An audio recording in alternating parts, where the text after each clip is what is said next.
Halo semuanya, perkenalkan nama saya Tesalonika Kiling, mahasiswi Universitas Samratulangi, Fakultas Ilmu Budaya, jurusan Sastra Inggris. Pada kesempatan kali ini, saya akan mereview buku Homo Deus. Buku sebelumnya yang saya review adalah Homo Sapiens. Buku Homo Deus ini sangat menarik menurut saya dan proaktif, sama seperti buku sebelumnya, yaitu Homo Sapiens. Yuval Harari mengubah fokus bahasannya dari awal mula Homo Sapiens ke masa depan umat manusia dan upaya manusia untuk mengubah dirinya menjadi dewa.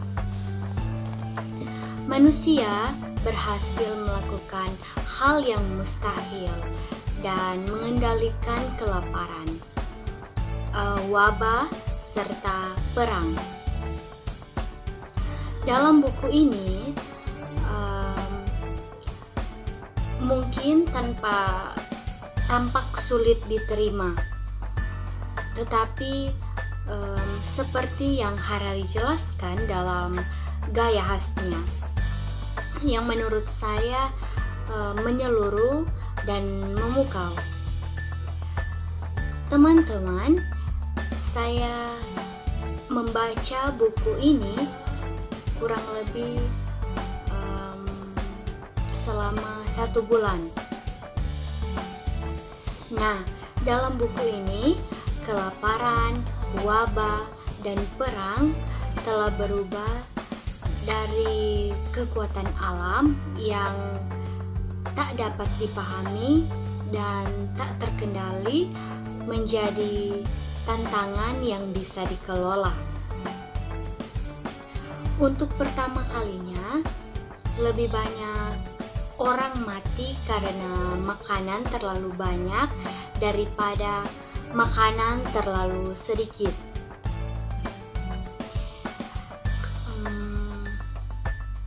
Lebih banyak orang meninggal karena usia tua daripada meninggal karena penyakit yang menular, dan lebih banyak orang melakukan bunuh diri daripada dibunuh oleh tentara, teroris, dan penjahat atau gabungan ketiganya. Nah, teman-teman, dalam buku ini membuat kita bertanya-tanya, lalu apa yang akan menggantikan kelaparan, wabah, dan perang di agenda utama manusia masa kini? Atau sebagai dewa buatan sendiri di bumi, apa yang akan kita tentukan? Dan pencarian apa yang akan kita lakukan? Sangat banyak pertanyaan-pertanyaan dalam diri saya ketika membaca buku ini. Pertanyaan lain yang muncul adalah kita akan dihadapkan pada 2 pertanyaan mendasar.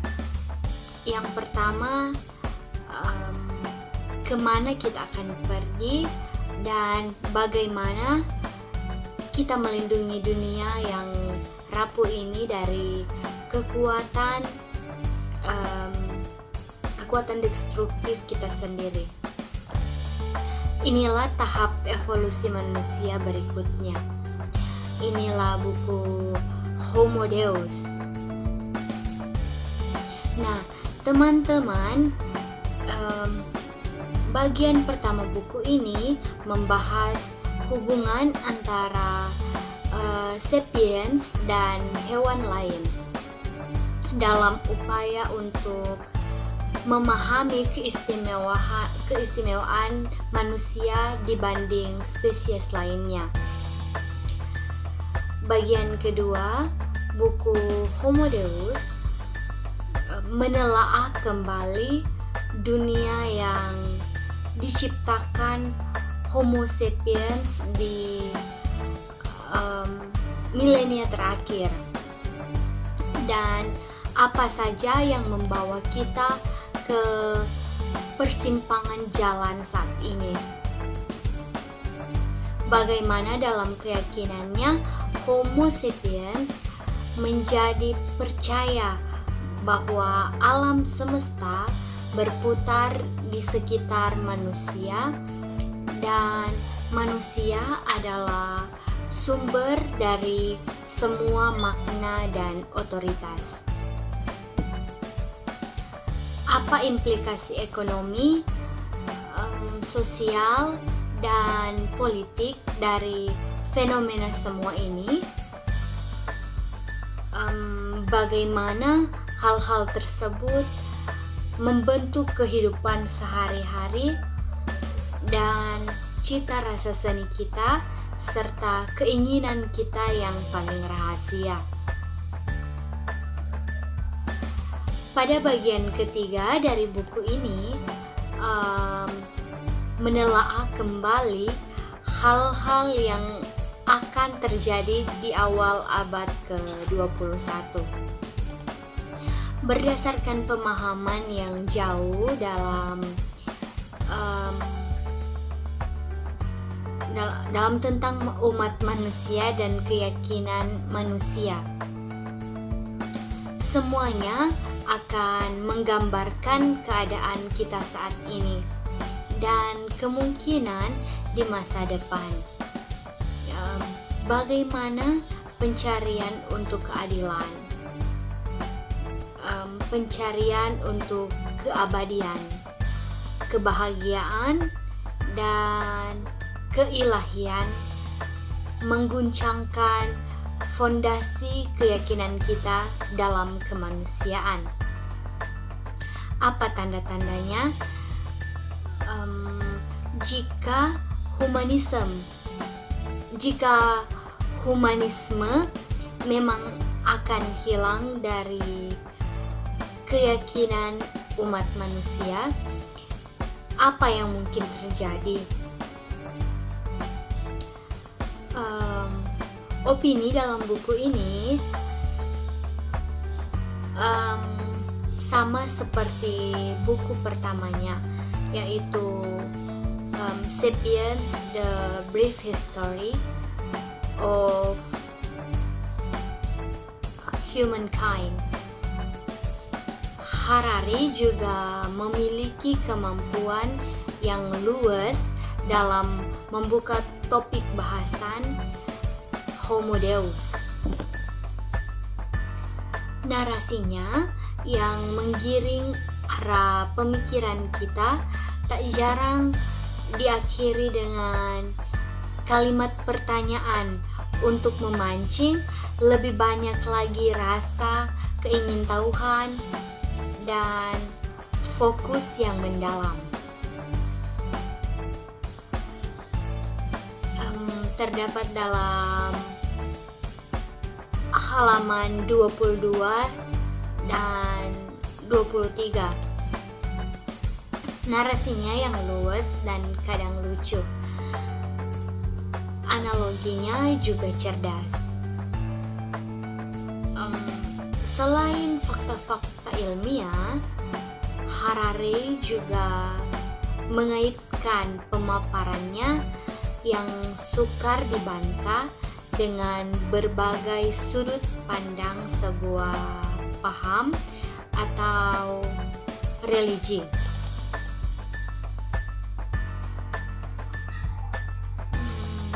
Nah, teman-teman, secara psikologis kita pun seakan selalu diberi jawaban yang argumentatif oleh penulis atas keraguan kita pada topik-topik yang ia bahas. Dalam buku Homo Sapiens ini,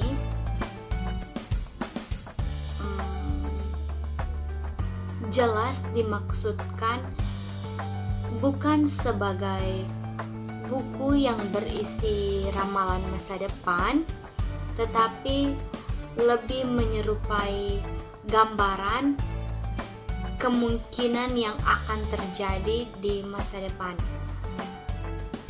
Hal ini cukup jelas disampaikan oleh Harari dalam buku Homo Deus ini. Teman-teman, isi buku Homo Deus terasa mengguncang pikiran dan menurut saya sedikit mengerikan. Masa depan umat manusia di tengah kemajuan teknologi yang tak terbendung bisa sangat mengerikan jika salah jalan. Sisipan cerita-cerita dan humornya juga masih terasa dalam buku Homo Deus ini. Sama seperti buku pertamanya, yaitu Sapiens. Begitupun bahasan topik yang dijelaskan dari sudut ilmu biologis.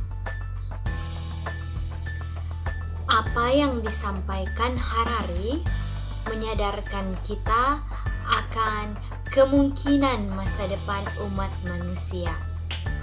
Hal-hal yang tak masuk akal perihal perlahan terasa mungkin untuk menjadi kenyataan. 3 hal penting yang dibahas Harari dalam Homo Deus adalah humanisme, kekuatan data, dan manusia super. Banyak teori hasil pemikiran para ilmuwan yang dimunculkan juga oleh Harari dalam bukunya ini. Cerita-cerita tentang hasil penelitian ini sangat menarik untuk disimak. Di tiap akhir bab selalu ada paragraf yang menyimpulkan sedikit tentang topik yang baru dibahas di bab bersangkutan.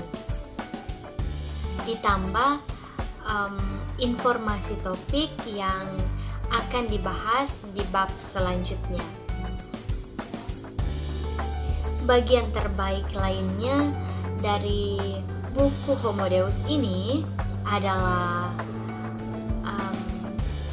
isinya yang selalu mengajak kita berpikir dan merenung tentang berbagai hal penting dalam sejarah dan masa depan umat manusia.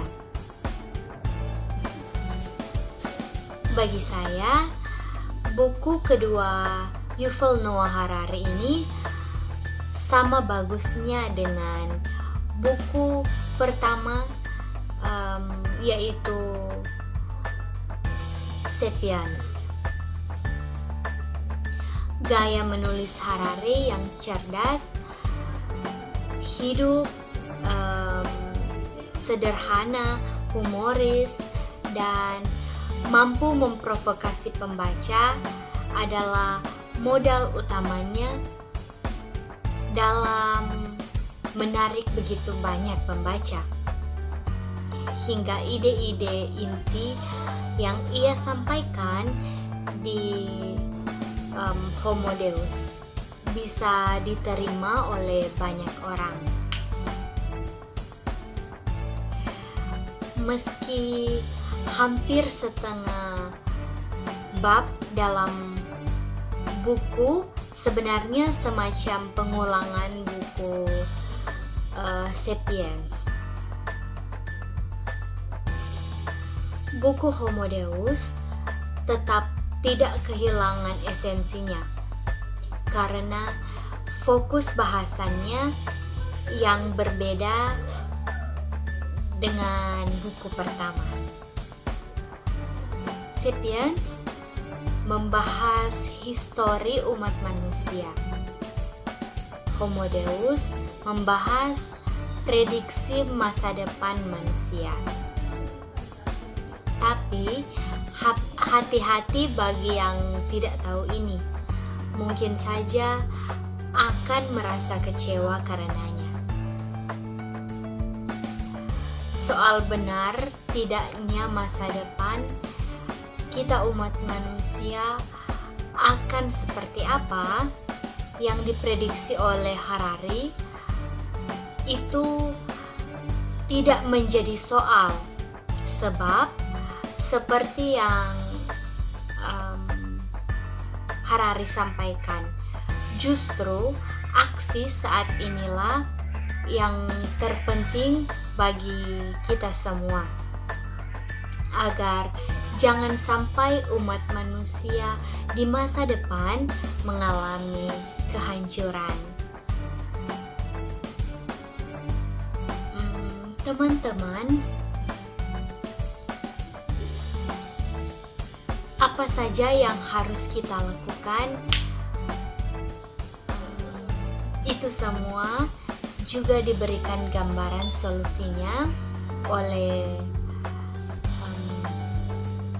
Profesor Yuval Noah Harari dalam buku Homo Deus ini.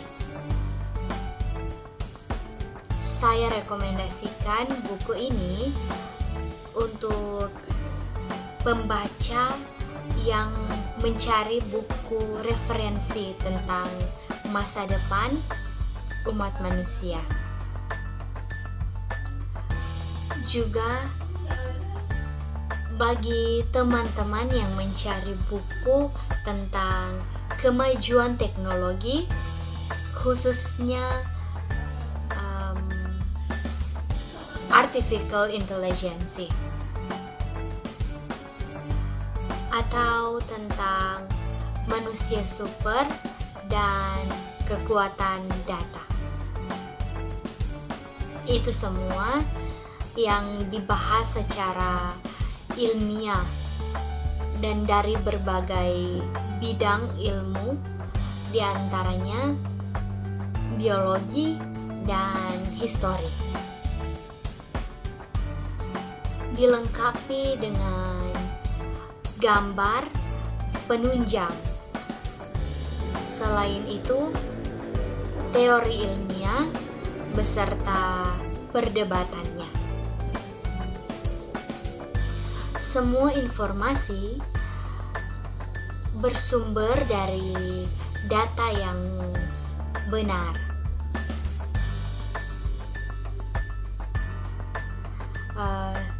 Dalam buku Homo Deus ini,